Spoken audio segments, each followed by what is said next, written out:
प्रेक्षकांनो, तू भेटशी नव्याने या मालिकेचा आजचा भाग तुम्ही ऐकत आहात. तर सुरुवातीला आपण बघतोय खूप मजेशीर भाग दाखवलाय. आज निनाद सर आणि अभिमन्यू सरांचा संवाद आहे. स्टाफ रूम मध्ये निनाद सर म्हणतात की अरे काय झालं तुला, सकाळपासून तुझं काहीतरी बिनसलेलं दिसतंय अभि. आता अभिमन्यू सर सांगतात अरे बाबा, वधूवर सूचक मंडळात गेलो होतो, तिथे सकाळी सकाळी एक बाई भेटली. निनाद सर म्हणतात काय, तू चक्क वधूवर सूचक मंडळात गेलास आणि तिथे बाई भेटली तुला, अभिनंदन. अभिमन्यू सर म्हणतात तू ऐकतोयस का आधी मी काय बोलतोय ते. निनाद सर म्हणतात नाही, आज हम बोलेगा और तुम सुनेगा. तुला माहितीये लग्न कसं असतं. अभिमन्यू सर म्हणतात कसं असतं बाबा. निनाद सर म्हणतात चांगलं असतं रे बाबा, मुख्य म्हणजे कॅन्टीन मधलं खायची गरज नाही, असा घरचा रेडीमेड डबा येतो बाबा. आता अभिमन्यू सर म्हणतात महिन्यातले निम्मे दिवस त्यात करपलेली भाजी असते, त्याचं काय. निनाद सर म्हणतात अरे काय ना, माझ्या बायकोला ऑफिसला जाताना जरा उशीर होतो रे, गॅस जरा मोठा करते एवढंच. अभिमन्यू सर म्हणतात आणि काय रे, विविध कारणांसाठी तू कायम गॅसवर असतोस, त्याचं काय. निनाद सर म्हणतात अरे बाबा, यालाच तर लग्नाची एक्साइटमेंट म्हणतात. अभिमन्यू सर म्हणतात काय गॅसवर असण्याची. आता निनाद सर म्हणतात नाही रे, जरा अस्थिरता एवढंच. आणि आजचा दिवस बरा गेला तर उद्याचा कसा गेला हे माहिती नसतं. आज भांडण झालं तर उद्या भांडण मिटतं सुद्धा. हा, कधी कधी डोक्याशी कटकट होते जरा, पण मग आपण तिच्या डोक्याशी कटकट करायची. स्त्री आणि पुरुष समानता. अभिमन्यू सर पुढे म्हणतात अरे बाबा, मी सुद्धा रोज घरूनच डबा आणतो, तेही कुठल्याही अस्थिरतेशिवाय, आणि माझ्या बहिणीच्या हातचा डबा. आणि काय ना, वधूवर सूचक मंडळामध्ये मी गेलो कारण की मला तिथे रागिणीसाठी ठिकाण बघायचं होतं म्हणून. आता निनाद सर बोलणार पुढे काही, तेवढ्यात तिथे येते ही रागिणी, पण निनाद सर बोलतातच. निनाद सर म्हणतात अच्छा, तू बायको शोधायला नव्हता गेलास का, तुझी डोक्याची कटकट म्हणजे ती रागिणी, तिची कटकट घालवायला गेला होतास वाटतं. निनाद सर मोठ्याने हसतात आणि आता त्या अभिमन्यू सरांना टाळी द्यायचा प्रयत्न करतात. तेवढ्यात तिथे रागिणी आलेलीच असते. ती प्रचंड चिडते आता आणि म्हणते अरे वा, मस्त, ते म्हणजे माझी कटकट डोक्यापासून घालवायचे चांगले प्रयत्न चालू आहे तिथे. निनाद सर म्हणतात नाही ग रागिणी, अगं तसं काही नाहीये ग, तुझा काहीतरी गैरसमज झालाय, अगं जोक करत होतो ग मी, जस्ट दुसरं काही नाही. त्यावर रागिणी म्हणते जोक तर माझा झालाय, अभिने माझं हसं करून ठेवलंय. आता निनाद सर बिचारे पुढे काही बोलणार, तेवढ्यात रागिणी चिडून निघून जाते. अभिमन्यू सर म्हणत असतात रागिणी माझं ऐकून तरी घे, पण रागिणी काही न बोलता निघून जाते. अभिमन्यू सर आता निनाद सरांकडे बघतात आणि चिडून म्हणतात असले फालतू जोक मारतोस ना, म्हणून हे असं घडलंय तुझ्यासोबत. खरं तर तुला रोज रोज करपलेली भाजी द्यायला पाहिजे, खा आता ती करपलेली भाजी.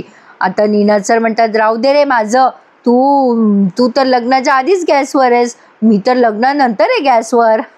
आणि प्रेक्षकांनो, पुढे आपण बघतोय आता या पेपर डोशाने लैला मजनू सँडविच बनवलंय, जे गौरीला प्रचंड आवडलंय. गौरी म्हणते भारी बनवलं रे डोशा हे सँडविच. आता डोशा म्हणतो मग अगं, आमच्या तिकडचं नाक्यावरचा ते हॉटेल आहे ना, तिथे बनतं असं सँडविच, तिथे फार गर्दी असते बघ. मग मी विचार केला आपण सुद्धा करून बघावं. अरे आपल्या कॅन्टीनमध्ये पण बरीच गर्दी जमा होईल, असं मस्त लैला मजनू सँडविच दिलं तर, म्हणजे मजनूचा मसाला आणि लैला नावाचं ब्रेड, काय भारी कॉम्बिनेशन वाटेल ना. आता गौरी म्हणते हां, तुझी आयडिया चांगली आहे, पण तुला माहिती आहे ना अभिमन्यू सरांचं आणि सँडविचचं म्हणजे प्रेमाचं किती वाकडं आहे ते. त्यांना जर कळलं तर ते आपल्याला लाईनमध्ये कान धरायला नक्की लावतील. तर आता डोसा म्हणतो अगं पण किती भारी आहे, आपल्या कॅन्टीनमध्ये गर्दी होईल. गौरी म्हणते तुझं बरोबर आहे डोशा, पण त्याचं नाव बदल आधी, दुसरं काहीतरी नाव ठेव त्या सँडविचचं. पण डोसा म्हणत असतो अगं नावात तर खरी मजा आहे, बघ ना लैला मजनू सँडविच किती भारी वाटतं. गौरी म्हणते नाही रे बाबा नाही, त्याचं नाव आधी बदल बाबा. डोसा आता बोलता बोलता बोलून जातो गौरीजवळ अगं आमच्या तिकडे खूप पोरं येत असतात हे असं सँडविच खायला, आणि कोणाला सेटिंग करायची असली ना ते माझ्याकडेच येतात, म्हणजे सेटिंग करायची असेल तर पेपर डोशाशी कॉन्टॅक्ट करायचं. आता गौरी सहज म्हणते त्याला काय सांगतोस, तुला जमते सेटिंग करायला, मला शिकवशील का. आता हा डोसा म्हणतो गौरी तुला कोणाची सेटिंग लावायची आहे. गौरी म्हणते आहे रे कोणीतरी, पण तू मला शिकवशील का. डोसा म्हणतो हो का नाही शिकवणार, नक्की शिकवेल की. आता तेवढ्यात तिथे रागिणी आली आहे चहा प्यायला. मग आता ती गौरीवर चिडूनच बोलते काय चाललंय का तुझं, चल मला चहा आणून दे चांगला कडक. गौरी त्यांना म्हणते हो मॅडम आणते. आता गौरी चहा घेऊन येते. तेव्हा हिचं म्हणजे रागिणीचं काहीतरी तिसरंच चालू असतं. रागिणी उगाचच गौरीवर ओरडते. त्याचं होतं असं की रागिणी म्हणते चहाचं बिल माझ्या डायरीमध्ये लिहून ठेव. तर आता गौरी म्हणते मॅडम आजच्या चहाचं बिल नाही लिहायची गरज नाही, म्हणजे आजचा चहा फ्री आहे. अभिमन्यू सर राजीनामा देऊन म्हणजे सोडून नाही गेले ना कॉलेजला म्हणून. आता रागिणी म्हणते का ग तुझी जहागीरदारी खूप वाया चालली वाटतं. गौरी म्हणते नाही हो मॅडम असं का बोलताय. मग रागिणी म्हणते नाही कॉलेजमध्ये येण्यासाठी हा मार्ग शोधला होतास ना तू, हे पार्ट टाइम जॉब वगैरे नाटकं तुझी सगळी. गौरी म्हणते नाही हो मॅडम असं काही नाहीये. पण आता रागिणी म्हणते तुमच्या आजकालच्या मुलींचे पेंतरे आहेत ना मला बरोबर कळतात. आता ही गौरी म्हणते नाही मॅडम तसं खरंच काही नाहीये. आपल्या कॉलेजमध्ये ना एक ग्रुप आहे तो अभिमन्यू सरांना खूप मानतो. म्हणजे सरांनी राजीनामा कॅन्सल केला ना त्या आनंदात ह्या सगळ्यांनी ठरवलं की चहा फ्री द्यायचा, म्हणजे त्यांच्याकडनं द्यायचा आहे. आणि ते ग्रुपमधली मुलं आहेत ना ते त्यांच्यात कॉन्ट्रीब्यूट करणार आहे आणि मग सगळ्याचे पैसे देणार आहे. माझा काही संबंध नाही आहे त्याच्याशी.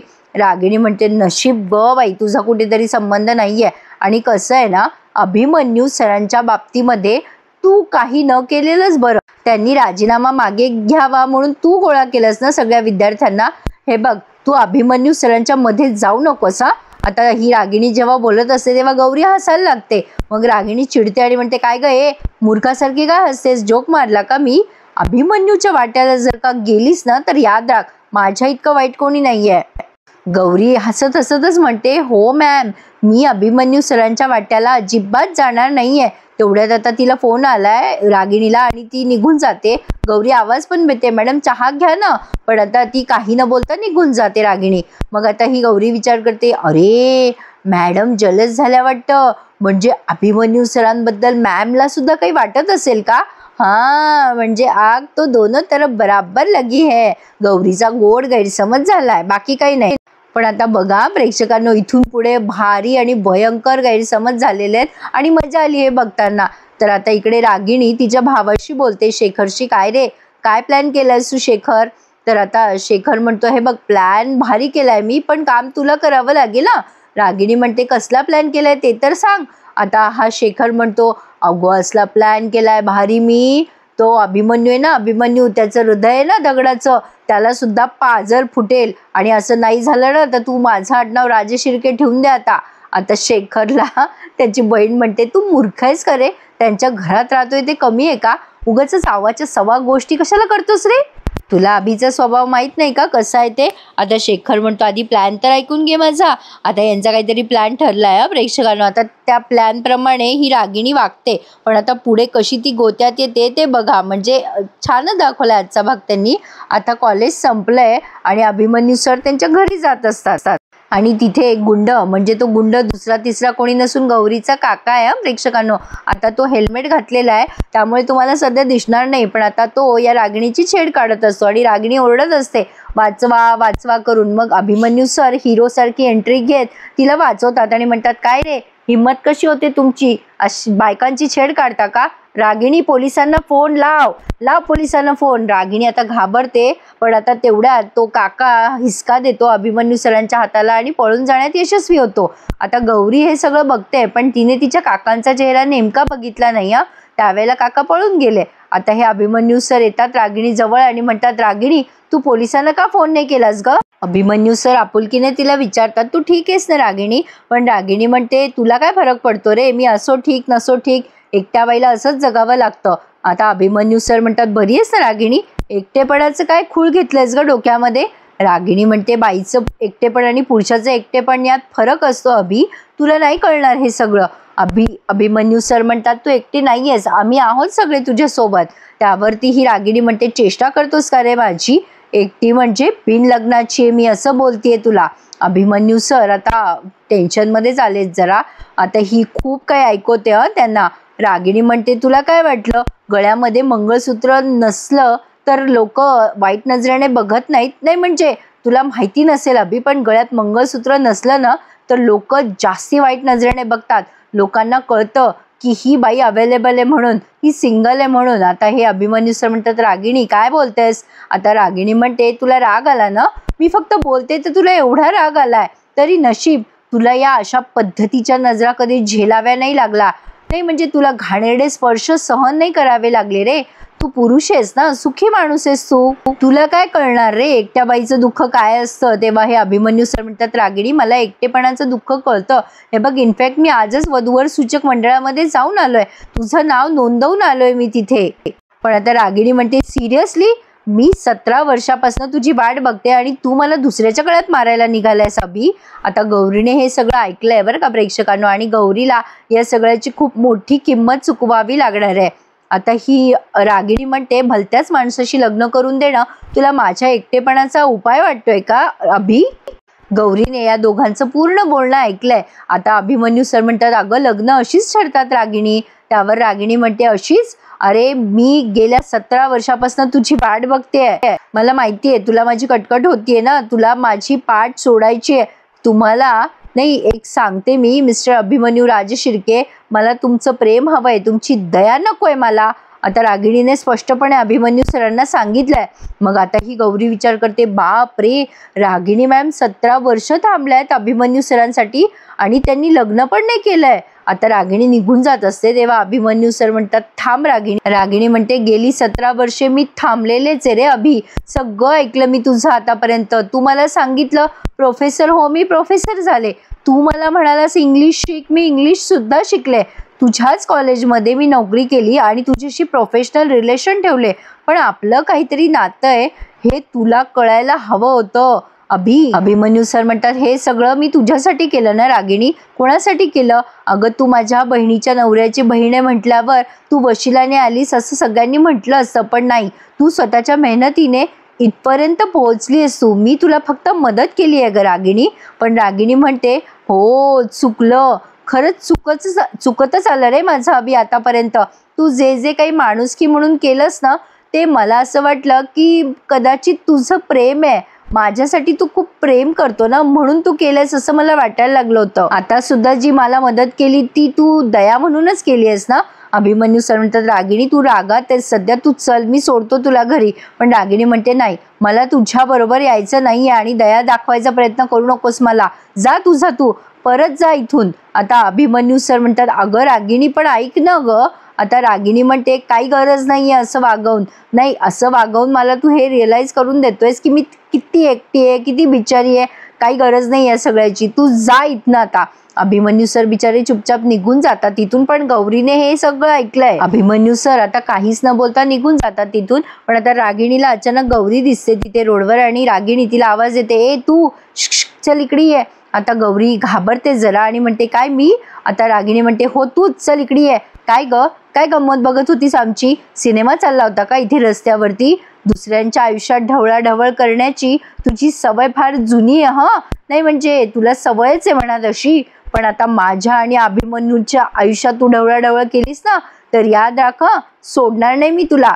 तुला ना सवय लागलेली आहे गौरी, सतत इतरांच्या आयुष्यामध्ये डोकवायचं आणि प्रत्येक वेळेला त्याचं भांडवल करायचं. गौरी म्हणते, नाही हो मॅडम, तसं काही नाहीये. पण आता ती जोरात ओरडते आणि म्हणते, शट अप गौरी, निर्लज्जपणाचा कळस आहेस तू. जर तुझ्या जागी दुसरी कोणी असती तर मान खाली घालून सॉरी म्हटली असती, निघून गेली असती.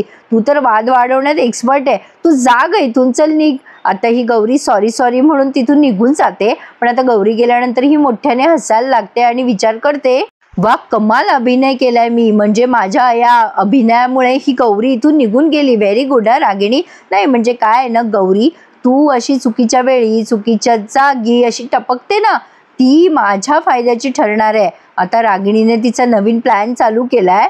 आता रागिणी विचार करते, आमचं गेलं 17 वर्ष जे नातं आहे ते आमच्या घरच्यांना सोडून बाकी कोणालाच माहिती नव्हतं, पण आता सगळ्या जगाला कळणार. आता बघा, या रागिणीने स्वतःचीच बदनामी करायला सुरुवात, ही स्वतःच्याच मनाशी बोलते. आता असा गेम ठरवते ना की गौरी आउट होईल आणि मी इन.